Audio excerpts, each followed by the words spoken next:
예수를 주라 할 수 없느니라. 아멘. 네, 지난주에 오셨던 분들은 아마 조금 바뀌었다 이런 생각을 또 하셨겠죠?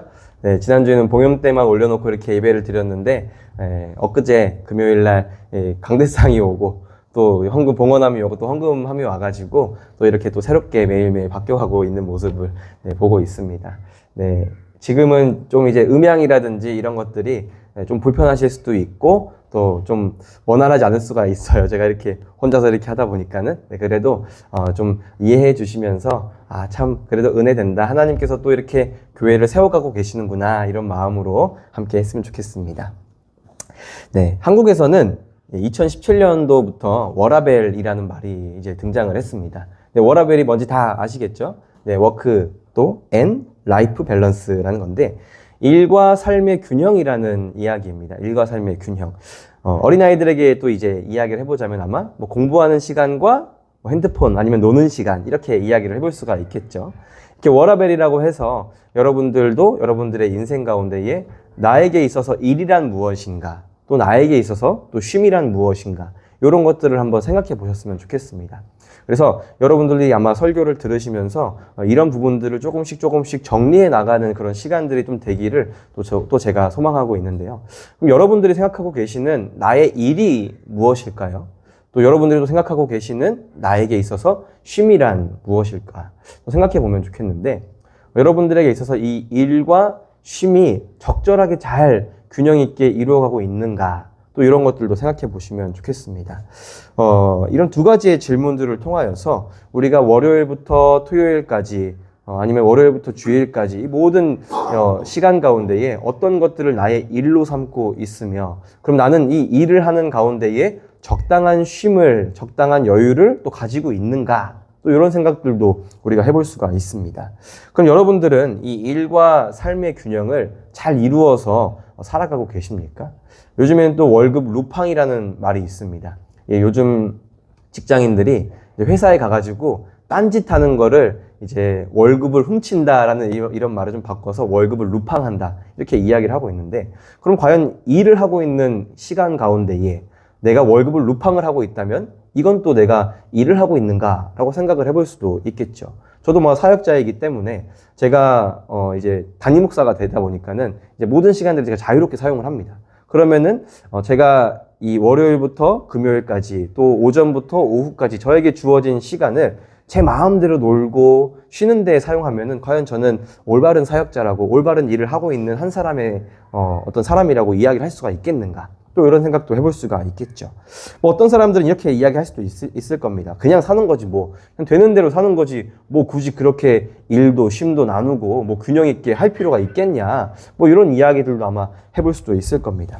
근데 그렇게 살아온 인생의 결과가 어떤가 생각을 해보면 아마 여러분들이 저보다 더 잘 알고 계시리라 생각이 됩니다. 제가 살아왔던 인생보다 뭐 1.5배, 2배 살아보셨던 분들도 분명히 계시기 때문에 그분들에게 한번 이야기를 여쭤보면은 일과 균형이 맞지 않는 그런 삶을 살았을 때에 어떤 결과가 오게 되었는가라고 한번 본다면 아마 다 긍정적인 이야기만을 하지는 않을 거라고 생각이 듭니다.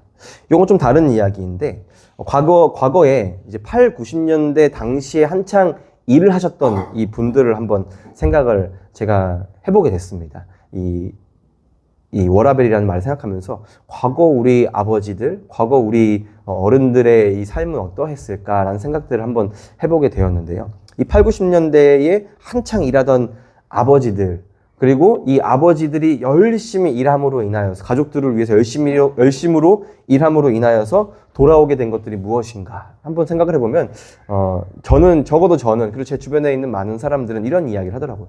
아빠들이 일만 하다 보니까 가정 안에서 고립되는 경우들을 많이 봤다.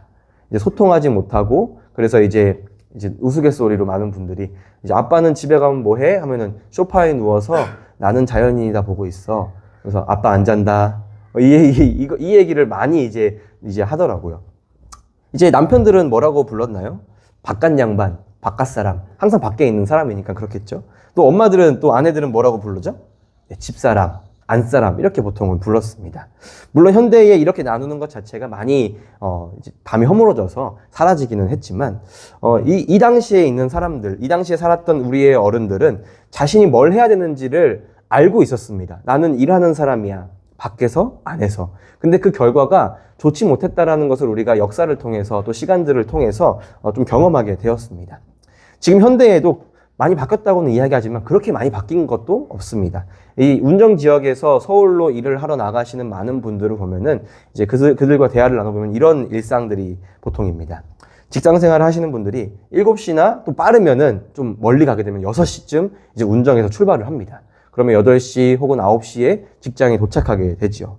그리고 나서 또 5시 혹은 6시에 퇴근을 하면 이제 굉장히 막히죠. 교통체증이 있으니까. 그럼 집에 돌아오면은 7시 혹은 8시가 됩니다. 그럼 저희 아이들이나 또 몇몇 이렇게 5살 미만의 아이들은 보통 한 8시, 9시 전에 자버리거든요.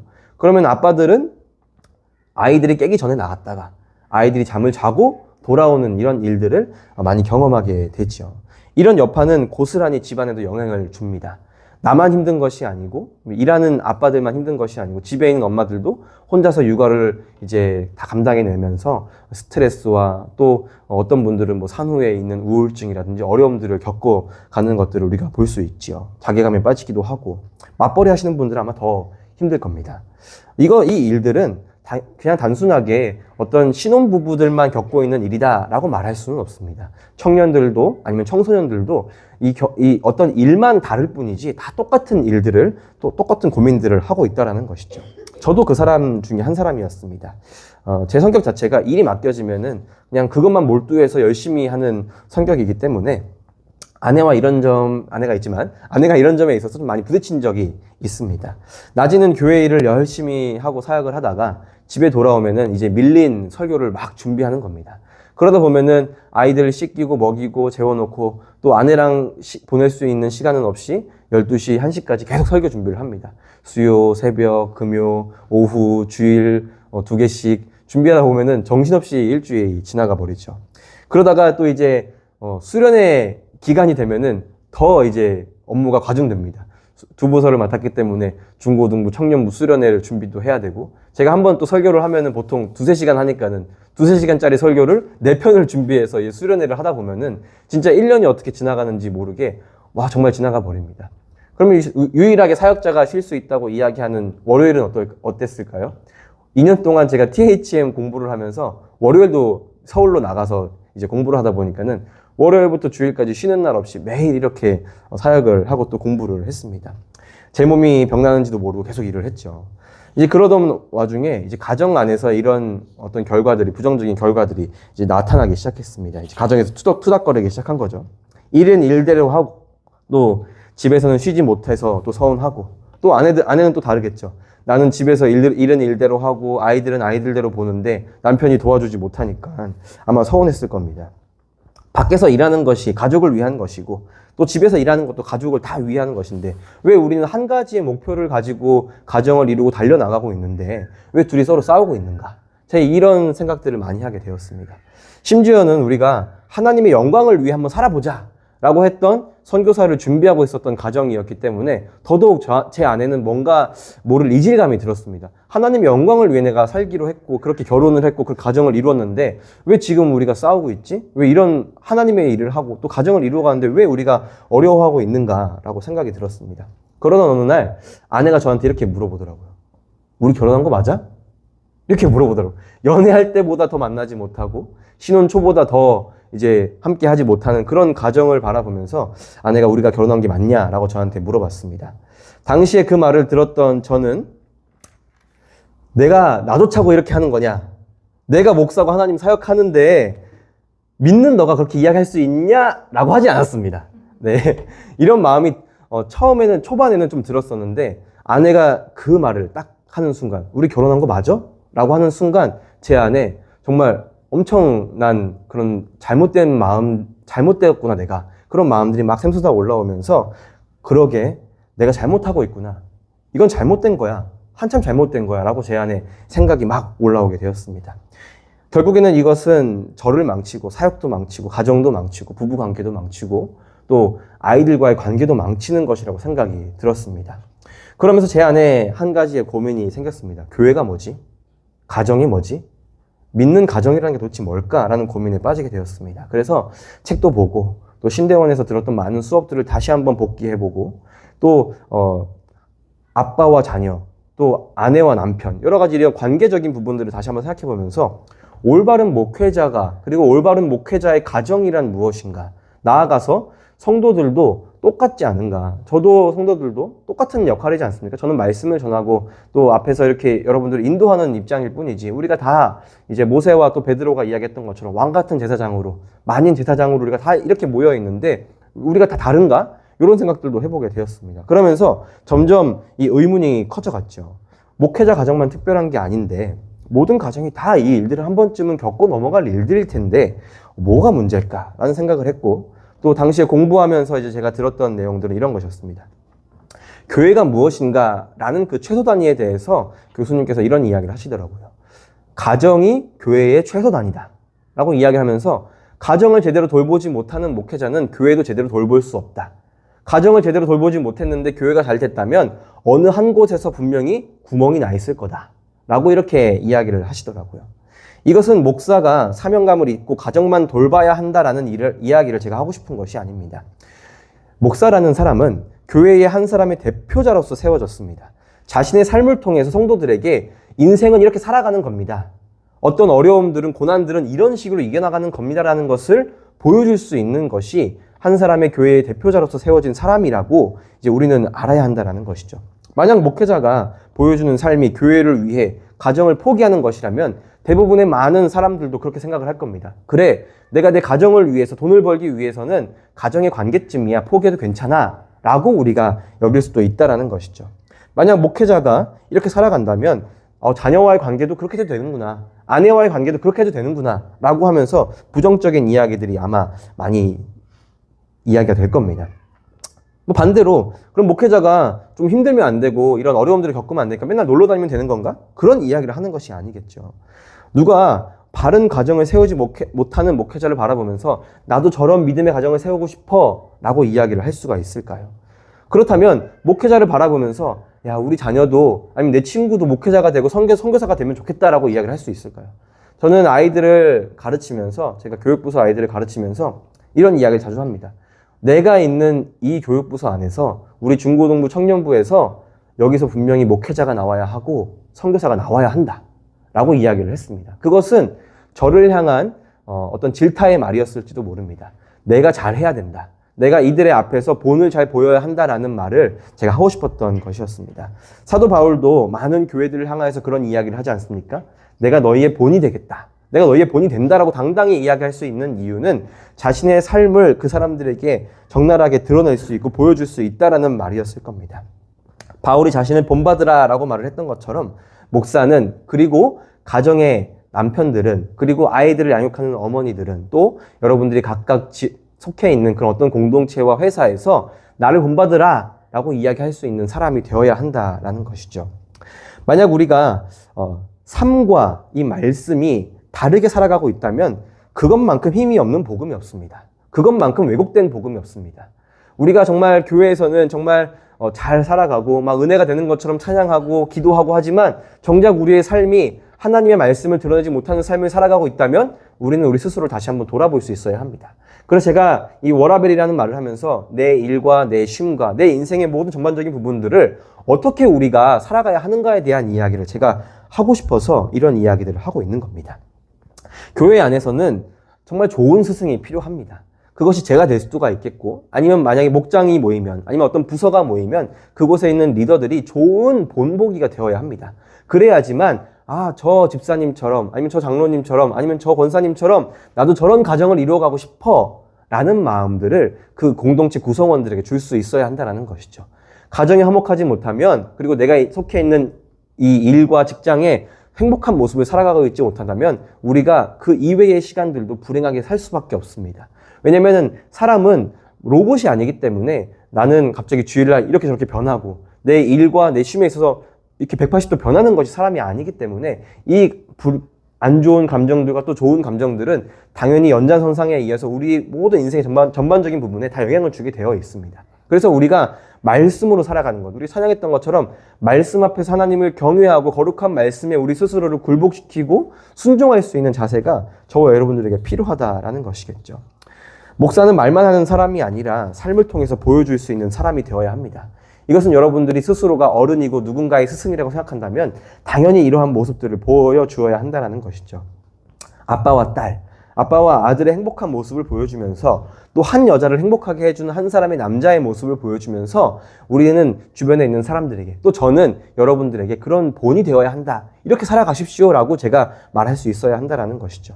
목사님처럼 살면 나도 믿음 안에 행복한 가정을 누릴 수 있겠네 라는 소망을 줄 수 있어야 합니다. 그것은 단순히 저를 본받으라라고 이야기하는 것이 아니라 제가 본받고 있는 예수 그리스도를 본받으라라고 말하는 것과도 똑같습니다.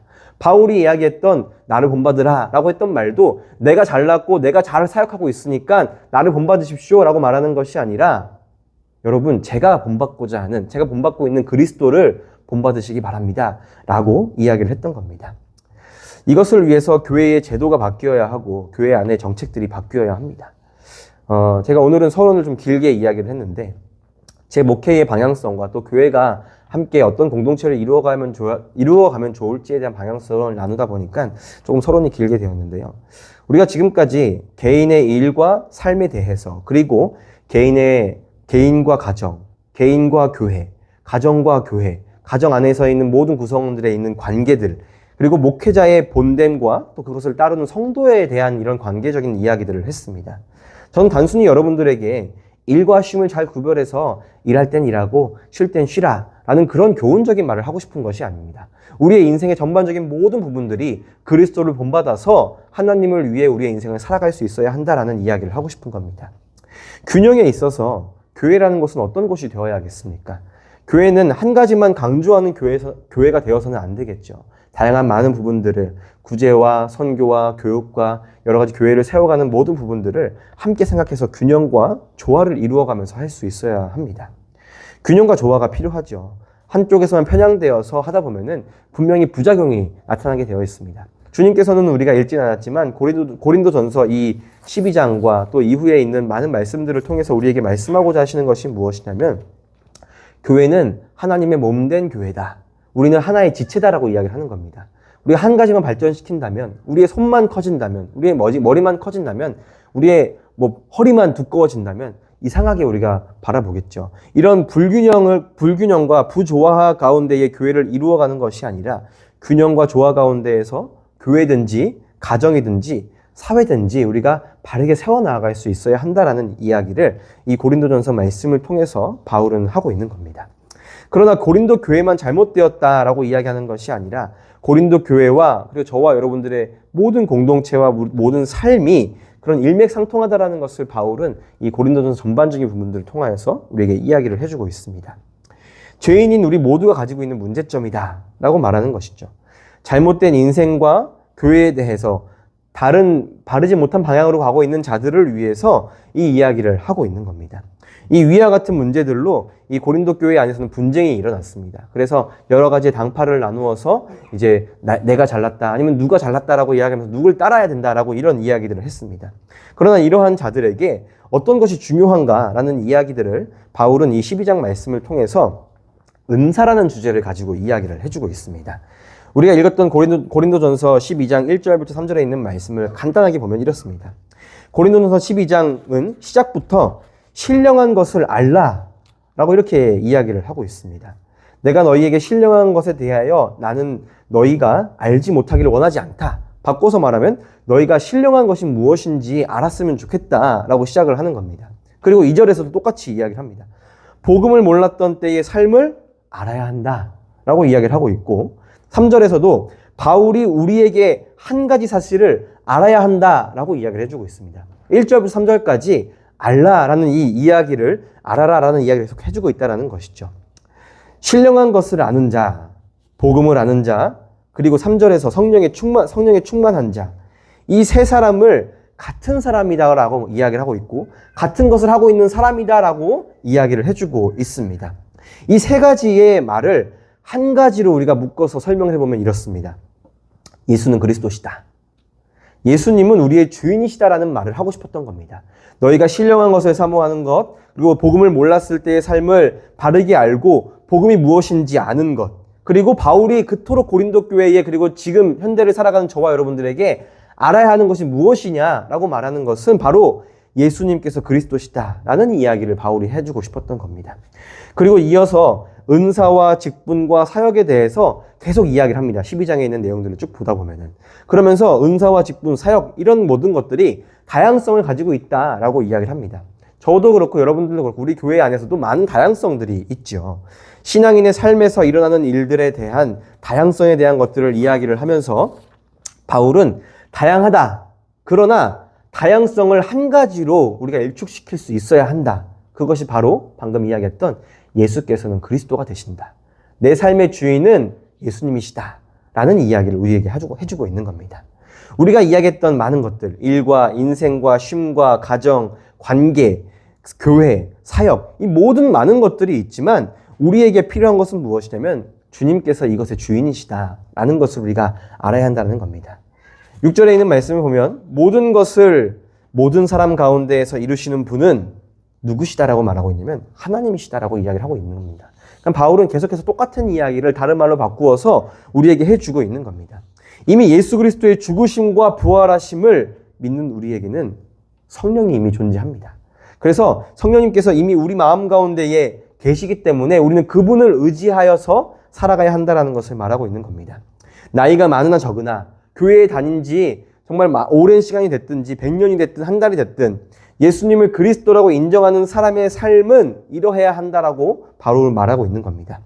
2000년 전에 모든 언약과 의를 이루신 예수님을 믿는다면 내 안에 성령님께서 존재하신다고 계신다고 믿는다면 너희의 인생의 주인이 하나님이시다라고 고백할 수 있어야 한다라고 바울은 이야기해주고 있습니다. 이미 우리 안에 내 주 하고 계시는 내 안에 이미 살아 역사하시는 그 성령 하나님을 의지하여서 우리의 삶을 살아가야 하고 교회 안에서 살아가야 한다라고 말하고 있습니다. 그러면서 우리의 모든 인생의 전반적인 부분 가운데에 내주하시는 성령 하나님을 의지해서 하나님의 능력을 행하며 살아가야 한다라고 말하고 있는 겁니다. 교회로 모인 이곳에서 주님께서 함께 하시는 이곳에서 우리의 모든 일들을 해나가야 한다라고 성경은 말하고 있습니다. 그래서 우리는 품는 교회로서 모였습니다. 서로를 품어주는 교회. 가정에서도 품어주고 일터에서도 품어주고 교회 안에서도 품어주고 교회와 삶이 일치하는 삶을 살 수 있는 방법은 우리 안에 복음을 품는 것입니다. 내 안에 복음이 역사할 때, 내 안에 그 복음이 성령님께서 역사하실 때에 우리는 이러한 교회와 가정과 공동체를 이루어갈 수가 있는 겁니다. 다시 처음으로 돌아가서 신령한 것을 아는 자, 이제는 더 이상 우상에게 끌려다니지 않고 주를 따르는 자, 성령을 통해 예수님을 나의 주님이라고 고백하는 자, 이러한 자들이 바로 올바른 교회다, 올바른 성도다라고 이야기를 하고 있는 겁니다. 12장 결론에서는 이렇게 이야기를 하고 있습니다. 우리가 고린도전서 12장 31절에 있는 말씀을 다 함께 읽어봤으면 좋겠습니다. 고린도전서 12장 31절에 있는 말씀입니다. 함께 읽겠습니다. 시작!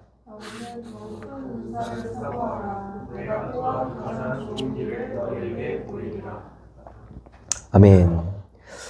12장 말씀 가운데에 많은 이야기들을 합니다. 그리고 나서 결론에 이러한 사람의 삶의 방식이 구체적으로 어떠해야 하는가에 대해서 이야기를 하고 결론을 내리고 있습니다. 더 큰 은사를 사모하라. 내가 또한 가장 좋은 길을 너희에게 보이리라 라고 바울이 이야기를 하고 있습니다. 더 큰 은사를 사모하는 것이 무엇일까요? 우리가 지난주에 함께 나누었던 말씀처럼 12장 말씀 끝에 결론을 내리고 나서 그 다음 무슨 장이 나오죠? 사랑장이 등장을 합니다. 너희가 이 모든 사역들, 너희의 인생과 전반적인 모든 부분들, 교회와 가정과 일터와 모든 너의 삶에 있는 전반적인 부분 가운데에서 사랑으로 할 수 있어야 한다. 그럴 때에 교회가 바르게 설 수 있고, 그럴 때에 가정이 바르게 설 수 있고, 그럴 때에 너의 일터가 바르게 설 수 있다라고 바울은 이야기를 하고 있습니다. 주님의 몸된 교회와 공동체와 가정을 세워감에 있어서 사랑이라는 것은 너무너무 중요한 겁니다. 여러분들은 바른 사랑을 하고 계십니까? 우리가 했던 사랑들은 어떤 사랑입니까? 조금만 나를 서운하게 하고 조금만 나를 미워하면 조금만 나를 비난하면 그 사람에게 똑같이 갚아주는 것이 사랑입니까? 우리 그리스도인의 모습입니까? 그렇지 않고 누군가가 나를 비난하고 욕하더라도 정말 내가 속해 있는 공동체를 비난하더라도 그 사람조차도 사랑하고 용서해 줄 수 있는 것이 그리스도의 사랑입니다. 나를 사랑하고 내 욕심을 사랑하는 것이 사랑이 아닙니다. 주님께서 말씀하시는 사랑은 세워가는 사랑입니다. 내가 아닌 몸된 지체를 사랑하는 것, 나보다 교회가 먼저 되는 것, 나보다 하나님이 우선시 되는 것, 바로 그것이 바른 교회를 세워가는 것입니다. 그랬을 때에 지난주 제가 설교 말씀 가운데 어떤 결론을 냈습니까? 사랑하면 누구에게 유익이 된다라고 바울이 말하고 있습니까? 나에게 유익이 된다. 사랑해봐라. 너가 살아나는 것을 경험할 수 있을 거다. 사랑해봐라. 교회가 세워지는 것을 경험할 거고, 사랑하면 가정이 세워가는 모습을 경험할 텐데, 그것을 통해서 내가 진짜 하나님의 마음을 알게 되고, 내가 더욱 성장하고 나에게 더욱 큰 유익이 된다는 것을 바울은 이야기해주고 있습니다. 저는 우리 품는교회가 우리끼리만 사랑하는 그런 교회가 되지 않았으면 좋겠습니다. 지역을 사랑할 수 있고, 또 소외된 자들을 사랑할 수 있고, 구제가 필요한 자들에게 손 내밀고 있는 자들에게 손을 내밀어 줄 수 있는 그런 교회가 됐으면 좋겠습니다. 선교사와 나아가서 선교사가 속해 있는 가정과 그 나라를 우리가 품을 수 있으면 좋겠고, 또 그 자녀들조차도 품을 수 있는 우리가 됐으면 좋겠습니다. 예수님께서 말씀하시는 성경의 사람은 적극적으로 행하는 사람입니다. 성경에 하지 말라는 게 나와 있으니까 그거 안 하면 살아야지 가 하나님께서 원하시는 삶의 방식이 아닙니다. 적극적으로 사랑하는 것, 그것이 주님께서 저와 여러분들에게 주신 사랑이고 삶의 방식입니다. 다가가는 것이고, 내어주는 것이고, 불사라는 것이고, 그 모든 것들을 사랑으로 하는 것, 바로 그것이 주님께서 우리에게 말씀하시는 사랑이고, 더 큰 은사이고, 더 신령한 것을 사모하는 것입니다. 그래서 우리가 더욱 주님을 의지해야 합니다. 왜냐하면 주님께서 이것이 가능하도록 하셨기 때문입니다.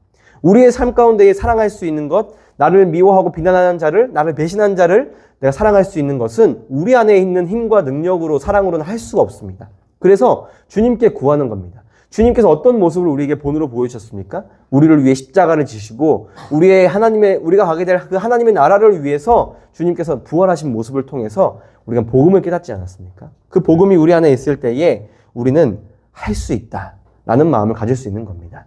내가 어떻게 그 사람을 사랑할 수 있겠어? 나는 원래 이런 사람이니까 변하지 않아 라고 말하는 것이 아니라, 그래, 주님께서 우리를 위해 죽으시고 사셨으니까 내가 그것을 믿기 때문에, 이것이 나에게 유익이 되기 때문에 난 할 수 있어 라고 하는 겁니다. 사랑하는 품는교회 여러분, 예수님께로 오십시오. 예수님을 배우고 예수님과 함께하는 교회가 되었으면 좋겠습니다. 품는교회에 오셔서 함께 배우고 함께 실천할 수 있으면 좋겠습니다. 복음이 여기에 있습니다. 그 복음을 품고 또 품어진 복음으로 내 옆에 있는 지체를 사랑하고, 지역을 사랑하고, 우리 교회에 있는 사람들만 사랑하는 것이 아니라 불신자들도 사랑하고, 그들을 위해서 우리의 것을 내어줄 수 있는 그런 품는 교회가 되었으면 좋겠습니다. 복음을 전하고 함께 몸된 교회를 이루어가는 기쁨을 누려나가는 그런 서로 사랑할 수 있는 그런 품는 교회가 되기를 주님의 이름으로 축원합니다. 네, 함께 이 시간 찬양하면서 우리 나갔으면 좋겠는데요. 다 함께 일어나셔서 우리 찬양함으로 나아가도록 하겠습니다. 네, 우리 찬양하기에 앞서서 어저께 한 선교사님과 만남을 가졌습니다.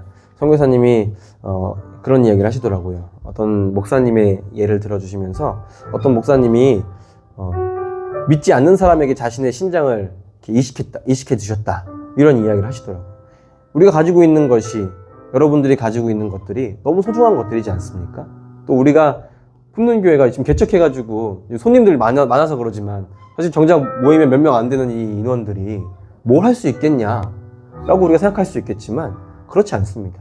내가 가지고 있는 것, 내 손에 없다면 내 안에 있는 걸 가지고라도 믿지 않는 자들에게 복음을 전하기 위해 전할 수만 있다면 내가 가지고 있는 것을 나눠줄 수 있는 그런 교회가 되는 겁니다.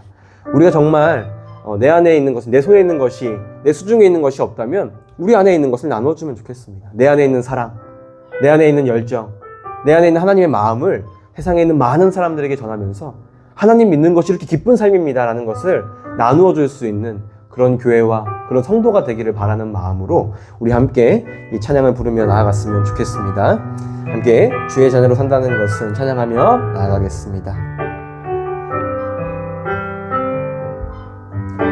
주의 자녀로 산다는 것은 불 가운데로 걸어가는 것, 그 속에서 신실하게 날 지키시는 그 손길을 경험하는 것. 다시 한번 고백합니다. 주의 자녀로 산다는 것은 불 가운데로 걸어가는 것. 그 속에서 신실하게 날 지키시는 그 손길을 경험하는 것. 때론 불 가운데 휩싸일 때도 폭풍 가운데 무너질 때도 주님 내 곁에 함께 하시네. 가장 가까이에 함께 하시네. 주의 자녀로 산다는 것은 주의 자녀로 산다는 것은 바다 위로 걸어가는 것. 바다 위로 걸어가는 것. 내 온몸을 덮쳐오는 폭풍 속에서 아멘. 주님을 바라보는 것. 때론 불 가운데 휩싸일 때도 폭풍 가운데